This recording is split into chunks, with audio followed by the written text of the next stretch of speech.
Okay, this is a 1,000 point Imperial Guard Army, Armageddon Steel Legion Regiment trait for battling against the Chaos Knights alongside some orcs. So for HQ, we have a company commander and a tank commander with one heavy bolter, battle cannon, and storm bolter. And for troops, we have 3 infantry squads, one with bolt gun, melt-a-gun, missile launcher, and voxcaster, one with regular sergeant, plasma gun, voxcaster, autocannon, and one with bolt gun, power sword, melt-a-gun, voxcaster, and las cannon. For fast attack, there are these Rough Riders with a plasma pistol and powder maul on the sergeant, a grenade launcher, and a melt-a-gun. Heavy support is a Lehman Russ tank with a heavy bolter and battle cannon, and another Lehman Russ tank with 3 heavy bolters and twin las cannons. For troop transports, we have 2 Chimera APCs, one with a multi-laser and a heavy bolter and a hunter-killer missile, and one with 2 heavy flamers.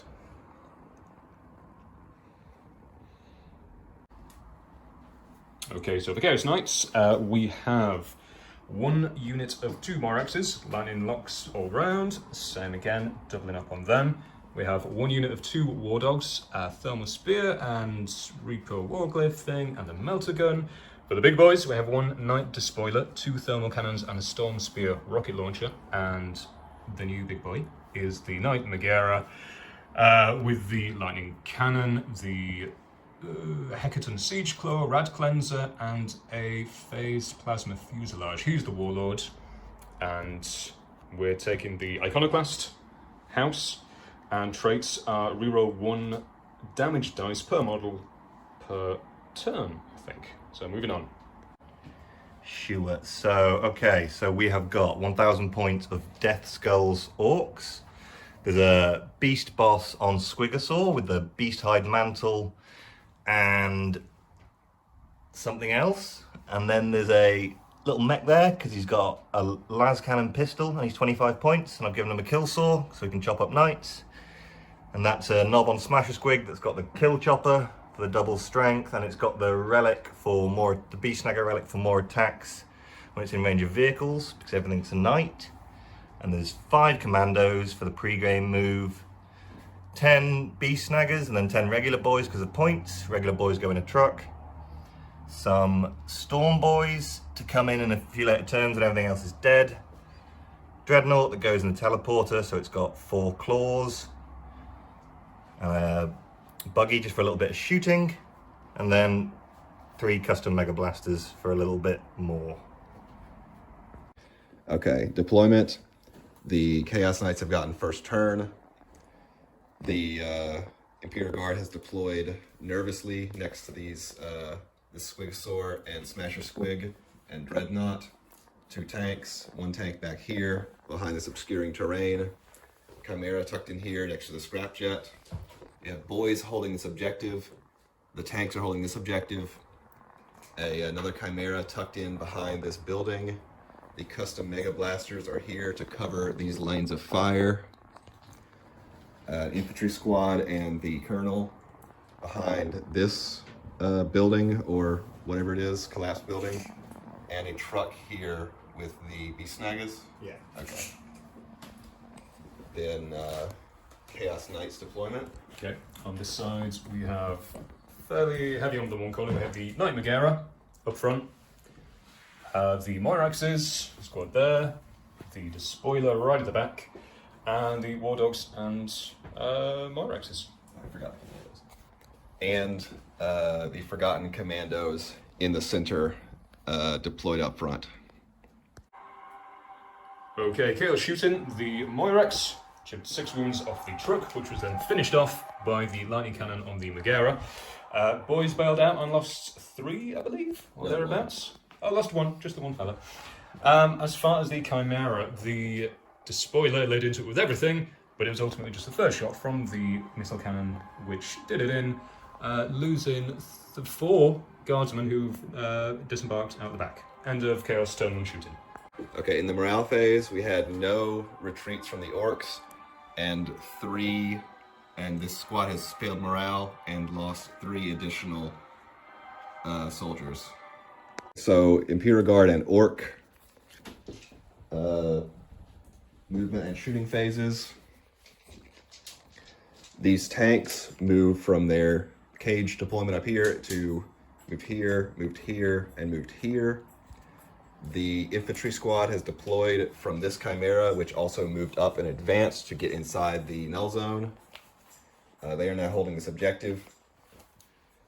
The scrap jet has moved from here up into the null zone.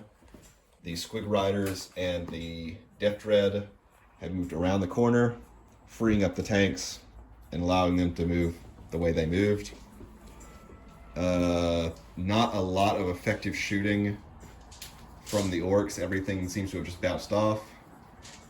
And the plan here was to have these tanks remove these Moraxes from this objective, but this tank failed to do any damage to the Morax that it can see, and the tank commander Deja cannot see the other Morax, but with the Hail of Fire stratagem was able to significantly overkill the other Morax, which exploded and did do 3 damage to the out of line of sight Morax, but it does still hold the objective. And everything else missed. So that is the end of the phase. Okay. Oh, and there is no morale to take because they're knights. Okay, Chaos turn 2, movement and shooting. The knights all moved up to hold some center objective goodness for next turn. More planning done this time, so it's all within range. In terms of shooting, the Moirax shot into this orc knob on Squig, taking him down. This Moirax shot into these missile-toting guardsmen and took them down. Far Moirax over there, chipped a little boy off the corner. This War Dog shot over here, did absolutely nothing. The Megara rat cleansed 5 orc commandos to wipe them out and did very little else, to be honest. The main knight despoiler was far more effective. The missile taking, I think, 4 wounds off the... Taking it down to 3 wounds. So it's down to 3 wounds now, so that's 1 just from the missiles. And the thermal cannons into this Lehman Russ, taking it down to 4 wounds. So, yeah, that went well. Now on to assault phase. Okay, so Chaos assault phase. The Megara charged into these scrap jets, doing that in fairly easily, but the orcs over here, the boys, passed them around. On to turn 2 for the other team. Alright, Orcs and Imperial Guard movement and shooting phase. These tanks have moved up just a little bit, and this tank has also moved up just a little bit. They are bracketed, they cannot move. The bikers have come in on the side and are intending to charge this big knight. The Death Dread and Squig Rider have moved up and are also intending to charge. The Storm Boys have dropped in behind the Dr. Pepper building. Chimera Maggie has moved up to tuck in behind the Dr. Pepper building to shoot flamers at the knight, and I believe is the only unit that did any damage to the knight this turn. This custom Mega Blaster has shot a heavy or dense bubble across the field at this Moirax and done 5 damage. This tank commander has fired and done just not enough damage to kill the Moirax here. This tank is bracketed and failed everything. This tank is bracketed and did not kill the Moirax either, although it did do some damage. So that brought the Moirax down to 1 wound. And this infantry squad and the colonel have moved up to hold this objective, and they have been given an order forward for the Emperor, I think is the order, to advance and still shoot. They did not do any wounds to the big Chaos Knight. And these Beast Snagga boys have moved around the corner here and are planning to move into the center field. And these regular boys have moved into the center field. So that is now time for the next phase. Oh, we should look at the score. This is the score for now. And moving on to the charging phase. Yeah, in the charging and fighting phase, the Squig Boss and the Death Dread charged in. The biker group took all the overwatch by charging first and were killed by the radiation gun. The Squig Boss was interrupted and took 8 wounds out of 9, but was still able to fight. Cumulatively, the Death Dread and the Squig Boss did about 6 wounds to the Big Knight, but did not kill it. And there's no morale to take, so we're moving on to the next Chaos Knight's turn. Okay, Chaos Knights, bottom of turn 3, we have the shooting phase finished. So these 2 Moraxes shot into the Beast Lord, finally knocking off their last wounds, taking him out. The Knight Despoiler, missiles into the Leman Russ, not enough. 2 thermal cannons into the Dreadnought, took him down. The War Dog, thermal spear into this Leman Russ, popped that. And we have as well the Moirax over there, popped into these boys, did them in. Who else? The Megara, Rat Cleanser, X-ray radiation gun into these boys, did 7. Not enough to take them out with the center. And the final phase plasma fuselage into this Leman Russ did him in. So now on to charging. Okay, Chaos Combat phase. The War Dog charged into the boys, finished them off. Another War Dog into the Chimera, and the Megara into the Chimera. The War Dog finished the Chimera. The Megara just not needed, consolidated towards the rest of the Guard and Orcs in the ruins. Alright, in the Imperial Guard and Orc shooting and movement phase, this tank has backed up a little bit in order to get line of sight on the big Chaos Knight, and done no damage to him, I don't think. But the battle cannon was able to finally take out this Morax and take him off the objective, even though it was far too late. That was the plan from the very first turn. These custom Mega Blasters were managed to take 7 wounds off of this Morax. And this infantry squad finally got to fire, and they fired all their big guns into the night, doing nothing. However, 2 rifle shots were able to hit some wiring and actually take 2 damage off of the large Chaos Knight.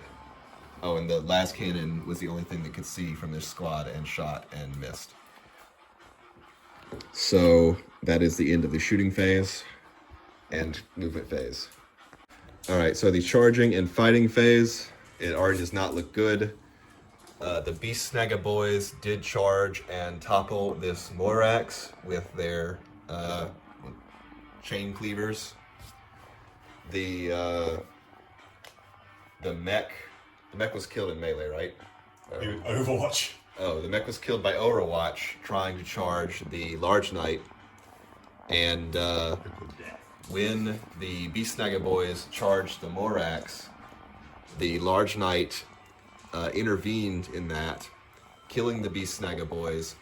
Then it consolidated into this infantry squad, who were able to actually, when it reached in to attack them through the building, were actually able to sever some more of its wiring and do 1 more damage in melee to it. However, this is the end of round 3, and the joint Imperial Guard Orc force is going to call for retreat, or at least the Imperial. Wait, are there any? Oh yeah, there are a few orcs left. Gretchen, technically. Okay.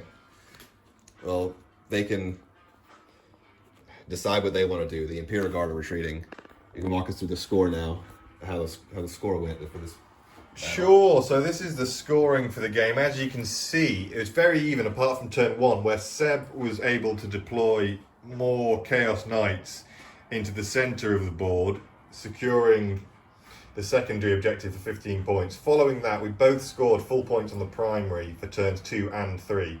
And if you can see how it is now, the Imperium and the Orc would have continued to max primary for the next 2 turns, whereas Chaos Knights would have had to do some big movements to get more than 5. But even with the Imperium Orc Alliance scoring 10 per turn, and the Chaos Knights scoring 5 per turn, with 2 turns scoring the centre, they'll still finish about 30 ahead, I would say. So I think that's a pretty clear victory for the Chaos Knights. A little epilogue. We have decided lore-wise that, much like it was mentioned in the last battle report, this is the courier from the retrieval mission. Last Mage has been put on display as a warning for anyone who would dare challenge the Chaos Knights. However, at the very least, the basic riflemen were able to put 3 damage onto this knight